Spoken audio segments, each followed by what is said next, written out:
ప్రకటన గ్రంథం 1వ అధ్యాయం 6వ వచనం చూడండి ఒకసారి.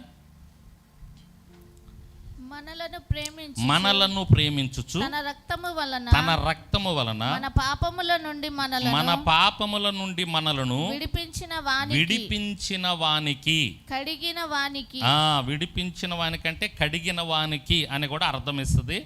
కొన్ని బైబిల్లో కింద ఫుట్ నోట్లో ఉంటది, కొన్ని బైబిల్లో పక్కనే ఉంటది అనుకుంటా. మహిమయు ప్రభావమును యుగయుగములు కలుగును గాక. అర్థమైందండి ఆ మాట. తన రక్తము వలన మన పాపముల నుండి మనలను విడిపించిన వానికి. యేసయ్య రక్తం వలన మనకి విడుదల వచ్చింది. దేని నుండి విడుదలంట? మన పాపముల నుండి విడుదల. చెప్పండి చెప్పండి, దేని నుండి విడుదల? అందరూ అనండి, మన పాపముల నుండి విడుదల. దేని ద్వారా? యేసయ్య రక్తము ద్వారా. దేవునికి స్తోత్రం. ఆయన రక్తం కార్చటం ద్వారా మన పాపములకు ఏమొచ్చింది? విడుదల. కడిగాడు. ఆయన రక్తం ద్వారా కడిగాడు. ఏంటి? దేన్ని? మన పాపాలను. మురికి అయిందనుకోండి, ఏం చేస్తాం? మురికిని మనం కడుగుతాం. దేంతో కడుగుతాం?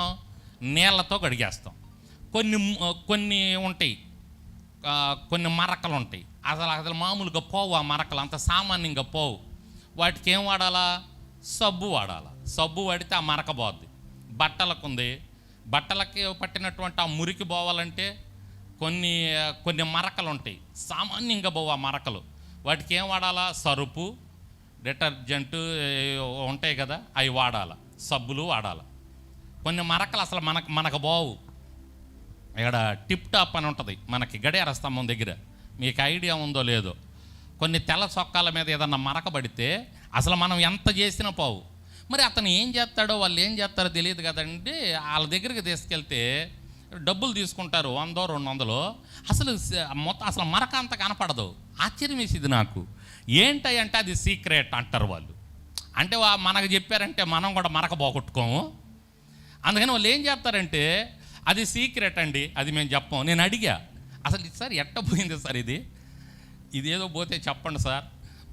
మా ఆవిడకి చెప్పి నేను కూడా అట్లా చేయించుకుంటా సార్, మీ దగ్గరికి వచ్చి 200 ఎందుకు? వాళ్ళకి అంత అవ్వదు. కానీ మొత్తానికి వాళ్ళ దగ్గర ఏదో మొత్తానికి అది మెటీరియల్ ఉంది. వాళ్ళు చాలా మరి అది ఇప్పుడు వాళ్ళ సీక్రెట్ బయట పెట్టరు. ఇప్పుడు థమ్సప్ ఉందండి, అదొక సీక్రెట్. ఆ తయారీ అది బయటికి కానీ వచ్చిందా మనందరం కూడా తయారు చేసుకొని తాగొచ్చు అది. కానీ అది వాళ్ళకు మాత్రమే తెలుస్తుంది. ఆ ఫార్ములా ఉంటుంది. ఇప్పుడు కొన్ని ఫార్ములాలు అవి బయట పెట్టరు. కేఎఫ్సి ఇట్లా ఉండే కదా కొన్ని, వాళ్ళకి ఫార్ములా అది బయట పెట్టరు. చాలా సీక్రెట్గా మెయింటైన్ చేస్తారు. అది బయటకు వచ్చిందంటే మనం కూడా తయారు చేసుకొని తినేసేయచ్చు, తాగొచ్చు అని చెప్పి. ఇట్లా ఈ మరకలు పోగొట్టేది కూడా ఉంటుంది వాళ్ళకి. అందరి వల్ల కాదు, అది వాళ్ళు దెబ్బగా పోగొడతారు. అది యాజ్ ఇట్ ఈజ్ కొత్త చొక్కా ఇచ్చినట్టు ఇస్తాడు నీకు. అది ఎట్లా చేసావంటే అది అంతే. అట్లా ఈ కొన్ని మరకలు సామాన్యంగా పోవు, కొన్ని మరకలు మామూలుగా పోతాయి, కొన్ని మరకలు నీళ్ళతో గడిగితే పోతాయి, ఇలా ఉంటుంది. కానీ ఈ పాపం అనే మరక ఉంది చూసారా? ఈ మరక నువ్వు ఏ నీళ్లు వాడినా పోదు, ఏ సబ్బు వాడినా పోదు. ఈ పాపం అనే మరక మన హృదయానికి పట్టుంది, మన లోపల పట్టుంది. ఈ పాపం అనే మరక ఎక్కడి నుంచి వచ్చిందంటే ఇది అవ్వ ఆదాం దగ్గర నుంచి వచ్చింది. తినవద్దన్న పండు తిన్న వారి దగ్గర నుంచి ఇక వరుసగా అది వస్తూ ఉంది. ఆ పాపం కర్మ తరహా, జన్మ తరహా మనం పాపులుగా ఉన్నాం. ఆ పాపం అనే మురికిని మనం అంటించుకొని ఉన్నాం.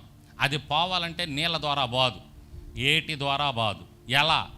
ఎలా అంటే నా రక్తము ద్వారానే పోయిద్దని చెప్పి యేసయ్య వచ్చాడు ఈ భూమి మీదకి. దేవునికి స్తోత్రం, హల్లెలూయా.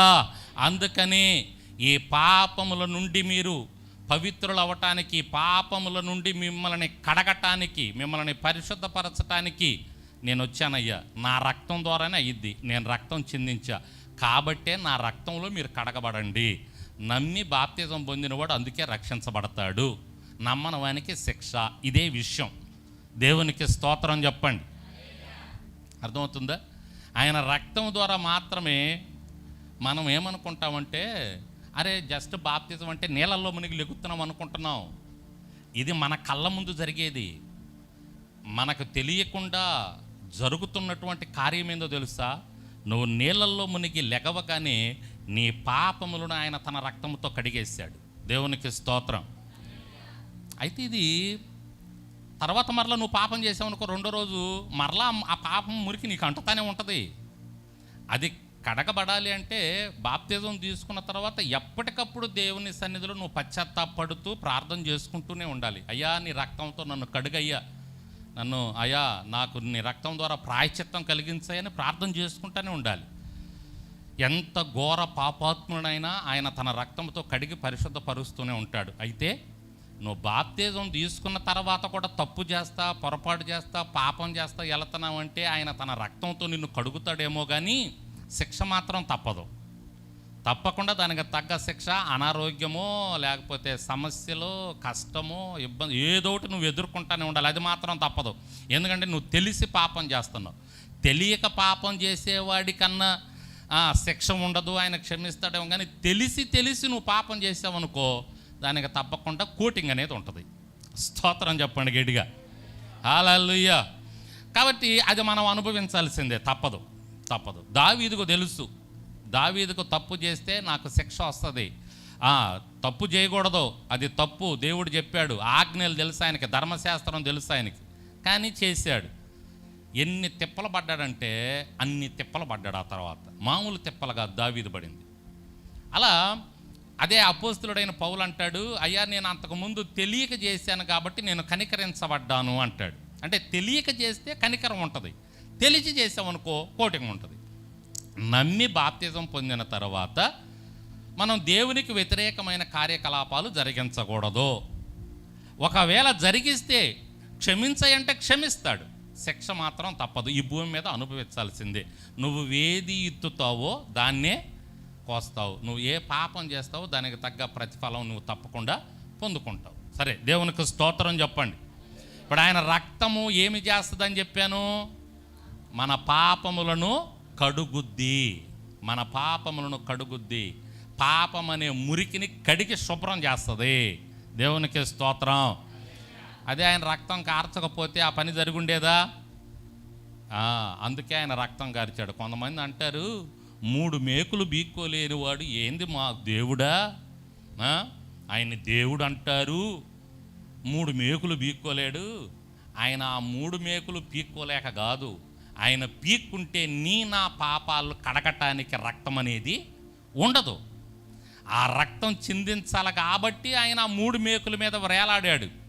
రేపొత్తన్నాడు కొదమ సింహమై, అప్పుడు మేకులు కాదు, ఇలా మాట్లాడడం వాళ్ళందరికీ ఉంటుంది కోటింగ్. ఆ రోజును చూపిస్తాడు ఆయన. అసలు ఆయన యొక్క ఉగ్ర రూపం ఏంటో, ఆయన అసలు అవతారం ఏంటో అప్పుడు ఉంటుంది. అర్థమవుతుందా? కానీ ఇప్పుడు అంటారు 3 మేకులు పీక్కోలేనుడు ఏం చేస్తాడు ఆయన అని ఎగతాళి చేస్తున్నారు ఆయన్ని. ఆయన ఎందుకు పీక్కోలేదంటే మన పాపములకు ప్రాయచిత్తం కలిగించడానికి, మన పాపం అనే మురికి నుండి మనల్ని కడగటానికి ఆయన చివరి రక్తబొట్టు వరకు కార్చాడు. దేవునికి స్తోత్రం. చివరి రక్తబొట్టు వరకు కార్చి ఆయన మరణించాడు. కానీ సమాధిలో ఉంచబడలేదు. 3వ దినాన ఆయన తిరిగి లేచాడు, దేవుడు లేపాడు అన్నమాట. హల్లెలూయా.